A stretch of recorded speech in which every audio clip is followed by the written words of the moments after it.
Y'all ready to watch a Tyler Perry show? Because baby, this was one of my favorite Tyler Perry things to come out. It's got the right amount of hood drama.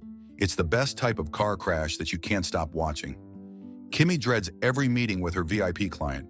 He is already high when he lets her in, and he immediately rants about how she's not dressed right and how she looks and smells like a prostitute, even though she's literally one. Kimmy apologizes and tries to please him, but Roy is so pissed he doesn't even want his eggplant touched. Later, her best friend Rain questions why she puts up with her VIP client when she doesn't even know his real name.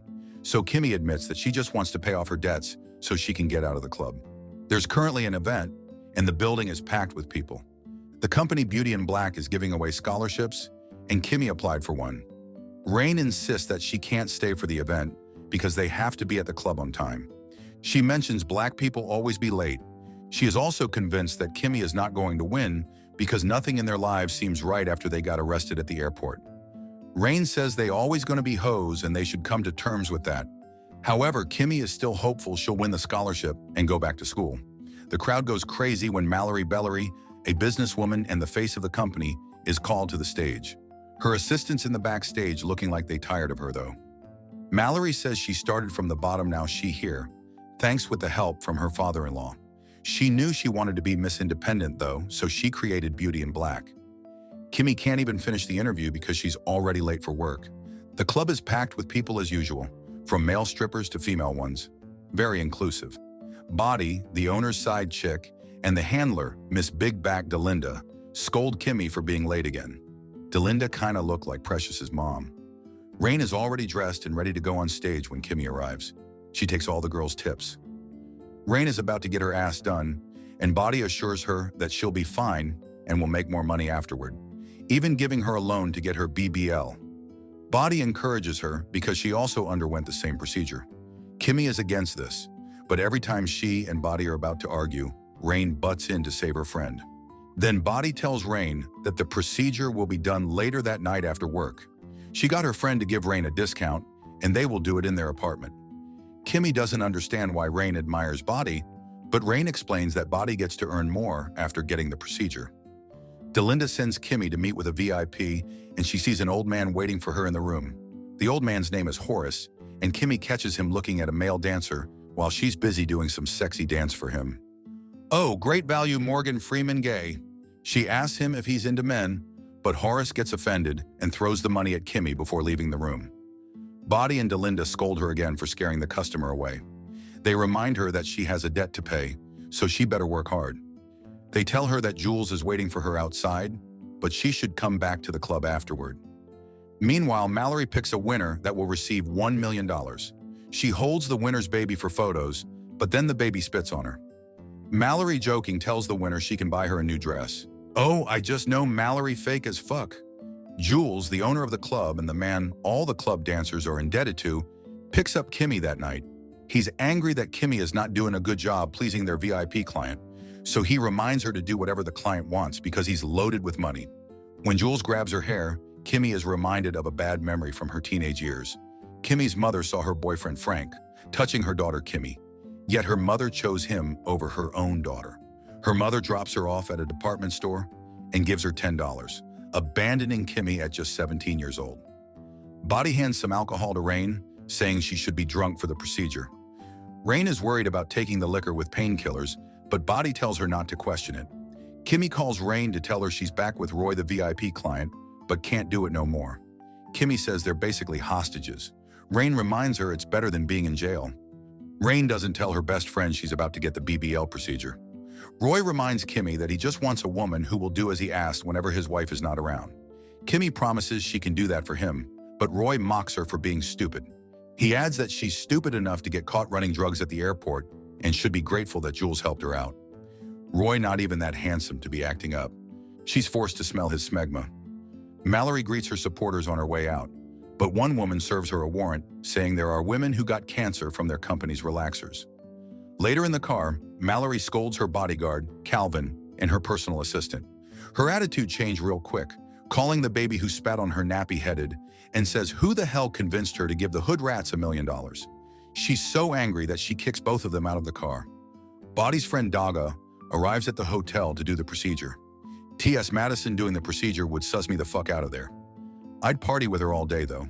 Rain is so nervous, but Body calms her down, saying she'll be making a lot of money after that. Daga is pissed because they're short on the cash, but they'll just loan her the money later. Daga orders Rain to lie on the table, then says she will numb her up first before starting the procedure. Meanwhile, the assistant out here taking out cans of insulator foam in their luggage. Girl, they finna make your ass big like a house? While they are doing it on the bed, Roy gets pissed that Kimmy can't even get him up. Boy, that's a you problem. Kimmy remembers the first time she met Rain. They were both homeless, and Rain asked if she wanted to go with her. Rain was also kind enough to give her food that night. While Roy is in the bathroom, Kimmy dials up his wife so she can hear the two of them getting they nasty on. Mallerie picks up the phone and hears them doing it. It's raining so hard and she's driving the car. She's so distracted that she hits someone. She checks on the woman, who making the same noises Kimmy was making, but chooses to get back in the car and drive away instead of helping her. This woman done all mangled up on the road. When Kimmy returns home, the procedure is already done, and Rain is somewhat unconscious. Her ass is oozing out with some shit too. Looking nasty AF. Roy is distracted as he drives, so he doesn't see the body in the middle of the road. This poor girl done got ran through twice. He picks up the body and puts it in the trunk. Mallerie immediately confronts her husband when he gets home, asking the name of his mistress. Roy acts coy and says Mallerie is acting all crazy because he never cheated on her. Yeah, he only broke Kimmy's back like a glow stick. Kimmy is relieved when Rain wakes up. She asks for some pills, saying she only needs to rest, and there's no need to take her to the hospital. Rain vomits, and Kimmy can't help but worry about her because Rain literally got a dumpy oozing out blood. She remembers the time Rain told her about the guy she met online. It was Angel, and he asked Rain to meet someone in Atlanta and bring what he needed to Seattle. He told Rain that she wouldn't get in trouble for it, and Kimmy decided she wanted to join because she would get some money for it. Meanwhile, Mallerie reveals that she heard them getting freaky when he accidentally called her, but Roy continues to feign his innocence. Then Mallerie asks if he used the private road, and Roy realizes that Mallerie must have hit the woman and decided to leave her on the road. Kimmy tells Body that she wants to take Rain to a hospital because she's not doing well, but Body doesn't want her to, and she threatens Kimmy that Jules can make it look like it's her fault if she insists on taking Rain to a hospital. I'm about to body into oblivion because she faker than her booty. Roy shows Mallerie the body in the trunk, so she finally admits that she hit the woman because she was distracted. He explains that only their family uses the private road and that he took the body to protect his wife. They don't know who she is yet, and Roy wants to call Jules to handle the problem. He is the head of their security and is always dedicated to protecting the family and their image. Mallerie doesn't think it's a good idea to call Jules because he already knows too much. She suggests they deal with the problem alone, either to burn the car or leave it in their old neighborhood where people could steal it. Daga and Body come to check on Rain, and Body slaps Kimmy into a Tyler Perry movie. As Daga checks Rain's blood pressure, her assistant cleans the room of any evidence that could lead to them, especially grabbing them cans of foam insulation spray. She hands Kimmy some pills to give Rain to help her sleep well that night. Then Body calls Jules to report the problem, and he is disappointed that Body can't control Kimmy on her own. He starts to doubt if she's really capable of keeping the girls on check. All of a sudden, Body is demure and mindful when she's talking to Jules. Because Roy's driving too fast, they get pulled over by a cop, but they was most likely profiled. He tells Mallerie to call Jules for help, but Mallerie reminds him that they're in Indiana and not Chicago, so Jules probably can't help them with the cops. Police officer Jensen asks for Roy's license and registration. He reeks of alcohol, but Mallerie explains that she had a couple of drinks and not her husband. The officer uses a breathalyzer and arrests Roy afterward. Mallerie finally calls Jules and gives him the officer's name and badge number, but he says it will take quite a while to sort out the problem. The mangled bitch in the trunk moves, so Mallerie quickly closes it before the officer can see it. Then, Officer Jensen tells her to have someone pick her up because the car is going to be towed. Meanwhile, Kimmy finally gives in and decides to take Rain to the hospital. Mallerie panics when the tow truck arrives and Jules is still minutes away from them. She admits that they can't let the car get towed because there's something in the trunk that no one should see. She tries to buy some time, but the cop doesn't accept any of her excuses. She wants to say more, but when she notices his body camera, she simply asks for the address where their car is going to be taken. Miss Mallerie don't want to be canceled. Kimmy successfully gets Rain to the hospital, and as she waits, she remembers the time she, Rain, and Angel got arrested. After successfully getting Roy out, Jules asks Mallerie what's in the trunk of their car, so Mallerie fills him in with the details, adding that she saw the body in the trunk move. Jules gets his boys to kill the guard and look for the car. Suddenly, he receives a phone call from Monique, looking ass, telling him that Kimmy took Rain to the hospital. She explains that even though Body can handle the other girls, Kimmy needs some more braking. Kimmy gets out of the hospital to avoid the cops, and Jules arrives just in time to pick her up. He warns her not to go back there again, saying that she's lucky he got people inside to take care of the cameras. Jules reminds her that she and Rain would still be in jail, facing 30 years if not for him. He gives her a final warning and tells her to focus on paying off her debts. The next day, Roy is surprised that Mallerie is fine, like nothing happened the night before. He wants to divorce her, but Mallerie is confident that he won't, because his father likes her a lot.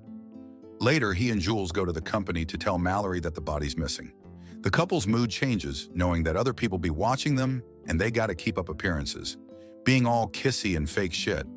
Still, Jules assures her that they're working on finding the body. The girls at the club don't really respect Body, so Delinda advises her to toughen up or she will take over. Then they send Kimmy to the VIP room, where Horace is waiting for her. Horace notices that Kimmy skipped the formalities and doesn't hide the fact that she just wants to get it over with. Instead of a dance, Horace asks if Kimmy can really get Angel to spend some time with him, and she says she can for $1,500. The old man only has $800, and Kimmy, feeling sorry for him, admits she can get Angel to perform for him for only $500. Amazed by Kimmy's honesty, he lets her keep the $300 as a good gesture for her help. Then he asks if they can do it in Kimmy's house because he doesn't have enough money for a hotel room. Feeling sorry for him, Kimmy tells him to use his money for something else, but he insists, saying he owed AF and wants to spend his money on a hot Latin hoe. She gives in and agrees to accompany him. When she finally asks Angel, he says he's straight, but $20 is $20, mama. He makes it clear that he will only dance for Horace and will not sleep with him. Then he apologizes to Kimmy for being the reason they got into trouble in the first place at the airport. But Kimmy assures him that it's been a long time already. Right after work, Kimmy and Angel head to Horace's truck, where they find him sleeping like the senior citizen he is. They go straight to Kimmy's place, and she patiently waits for them outside. She is surprised when Angel walks out of the room shortly, saying he got the payment from Horace, and the old man told him to leave right after the dance. Kimmy finds Horace coughing and short of breath, and he asks her to drive him home because he can't. Kimmy agrees, but she asks a favor. She wants him to pretend to be Rain's grandfather and check on her at the hospital. He agrees. She doesn't understand why Horace trusts her so much. To her surprise, the address Horace directed her to leads to a mansion guarded by private security. The old man asks her to get his meds in his office, and Kimmy is shocked to see Roy's photo inside.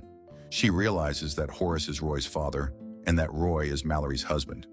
Oh, everyone connected. Who would have thought? This is a mini-series on Netflix. Should I cover more?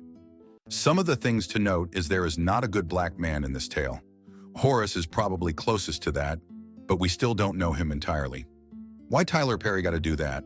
And it's always some hood rat storyline. Still very enjoyable though. Subscribe to watch more videos like this. Turn on notifications.